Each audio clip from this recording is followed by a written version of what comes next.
Alright guys, so this video I am talking about my first weekend doing search and rescue training and all the gear that I use for search and rescue training. And so this might be a little bit of a longer video. I think I have all my gear with me here, give or take. So it was for the my county search and rescue, for the training cycle, we have to have a 48-hour pack minimum. So that gives us more gear. So we have to have, for that, essentially you have a whole gear list. And then for the 48-hour pack, you have to have, 2 changes of clothes. So top, bottom, underwear, socks. So 2 sets each of that. Mess kit. And extra food and water. Or extra food, ideally.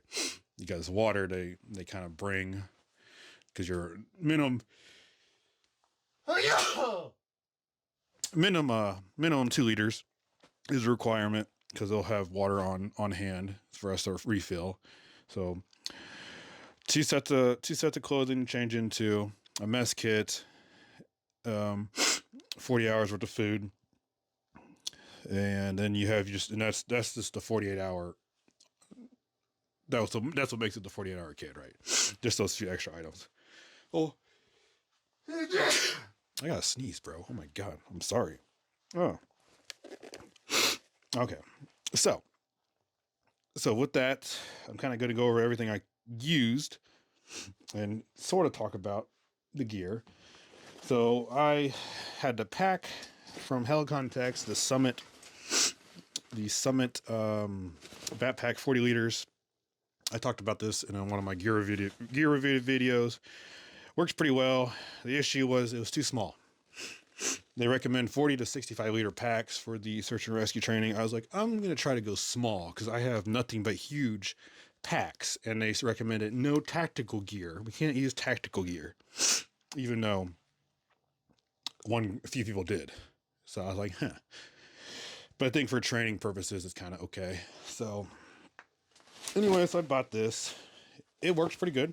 I like it. It is more of a 24-hour pack. Not a 48-hour pack unless you have like the expensive ultralight tiny gear, which I don't.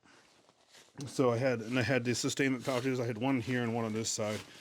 This one held the mess kit and my shovel for pooping, and this one had all my food, which is not on there. And then I had all my gear in different spots, right? So that was the pack I used. I like it, but I am switching to a different pack for the rest of the training cycle because I need more space. And when it gets colder, I'm going to need more gear, right? Because the 40-hour pack doesn't really account for the weather per se, or at least cold weather. Like it lists a bunch of items that you should have and use, right? But it didn't really have a lot of cold weather gear recommendations. So with that pack, I had the fanny pack from Herbal Stock, which I also talked about in another video. Sorry, my nose is itchy right now and making me sneeze and sniffle. Always have a fanny pack, in my opinion, when you're out in the woods or hiking or hunting or camping or even out in town. Fanny packs, they just hold a bunch of stuff, right? They're good. They're useful. I would definitely recommend. And then I have a chest pack here, also from Helicontex. I talked about another video, so if you haven't seen it, watch it. Holds a lot of gear. I have my compass, lighter, matches, notepad, pens, knives, all my other gear. And I have my gloves attached here. I have a tourniquet down here.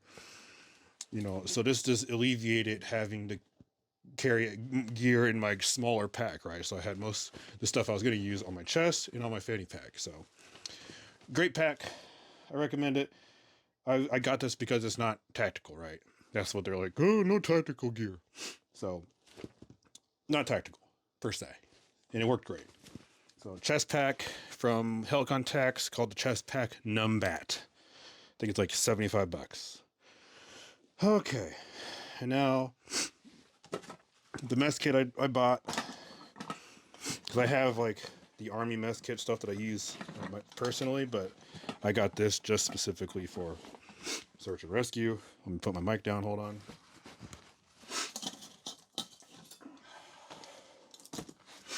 So is this guy here, the Fire Maple. Actually pretty good. It works pretty well. You know, you could fit your little cup in here, your little fuel, and then it pops out where you plug your fuel in. And then this whole thing's your pot, right? So, works pretty good. I like it because you can fit all this stuff into one little device. Definitely recommend. Worked good. You know, performed well. Utensils. So there's that. Fire Maple. And then here is the Free Soldier tent, or tarp. So for search and rescue, they don't allow us to have tents for training season, but I think after training season we can. So they're like, you have to have a tarp, a ground cloth, and then your sleeping pad or inflatable and a sleeping bag, right?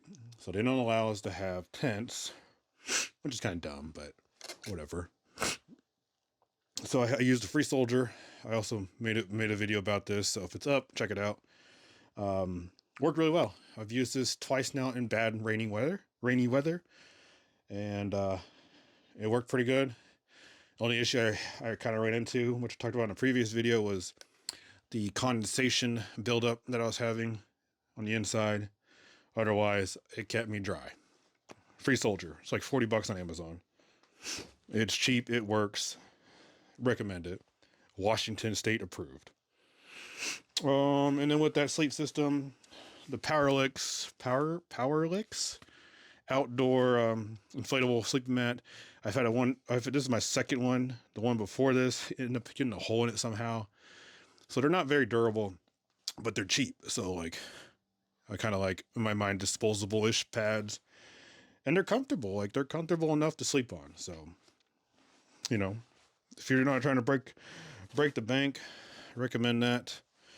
And then for the ground cloth, it's just one of them Amazon orange and reflecting thermal tarps. It says it's like thermal, so it retains heat.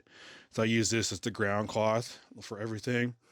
And I kind of, how I had it set up is I slept kind of like on the edge and then under, and the tarp kind of comes up so I could kind of wrap it around me.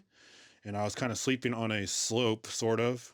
So when it was raining, if water was coming down, it would just work itself around me, kind of thing.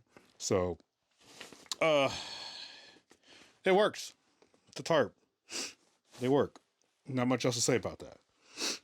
My sleeping bag here, which I also made a video about, the Kelty Cosmic 0 degree sleeping bag. It's down, 550 down, I think. I made a video about it. I don't like it. And it's because I'm too big. This is a long, so it's made for longer people like me, but it's a mummy version. It doesn't fit my body type very well. I'm too big, too wide for it. And I'm a side sleeper and a stomach sleeper, so it's kind of hard to sleep with this, but it kept me warm and kept me dry. So, you know, if you don't have those issues, or if you're a smaller person, this will probably work just fine for you.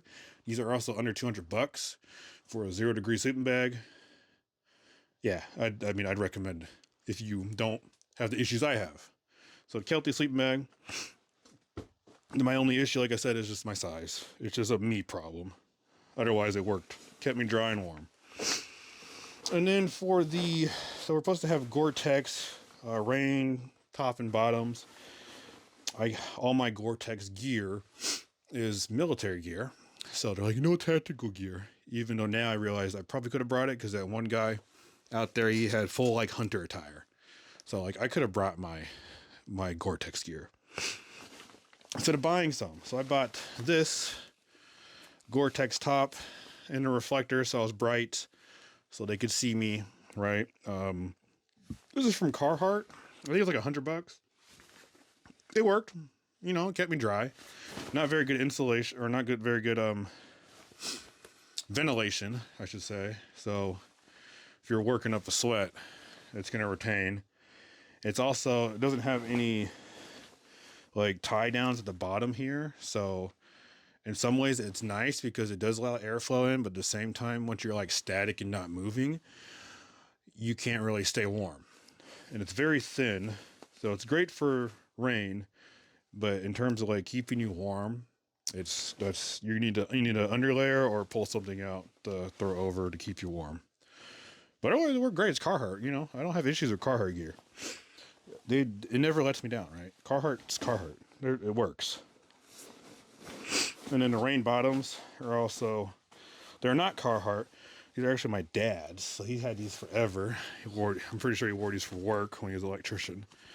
But these are from Lacrosse. And they're just rain pants. I don't know the material per se. It probably says on here. If I can read through my mask. I can't. But they're rain pants, you know. They work. I didn't wear them though. But they work. And what else we got here?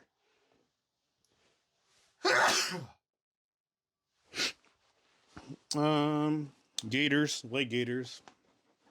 Not much else to talk about that. They're just leg gators. You buy a brand, they work typically.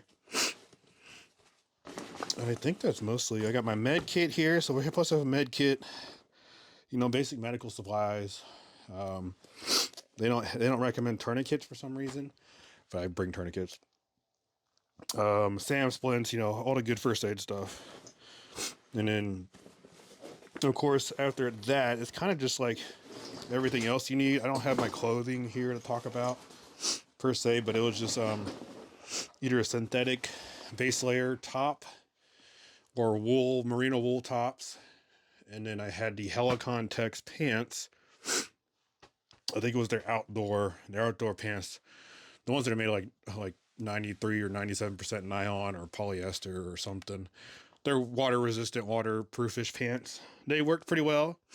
When cutting through brush, they eventually got soaked, but they dried quickly after. So, but they're water resistant-ish, so they worked.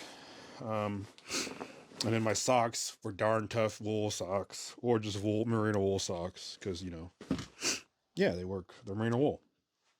And I think that's most of the gear I wanted to talk about for search and rescue. So the rest is just like, you know, your hygiene kits, your anything else like a beanie, gloves, your food. So it's like not much else to talk about in terms of that gear wise, but I kind of want to just go over the spiel of everything I kind of used. The stuff that worked out in the field in the rain. Cheap little shovels for digging your shithole. And I think that's it, guys. You know, I'm sure I have more gear review videos to talk about, but that was it. Yeah. Thanks for watching. Fucking like and subscribe.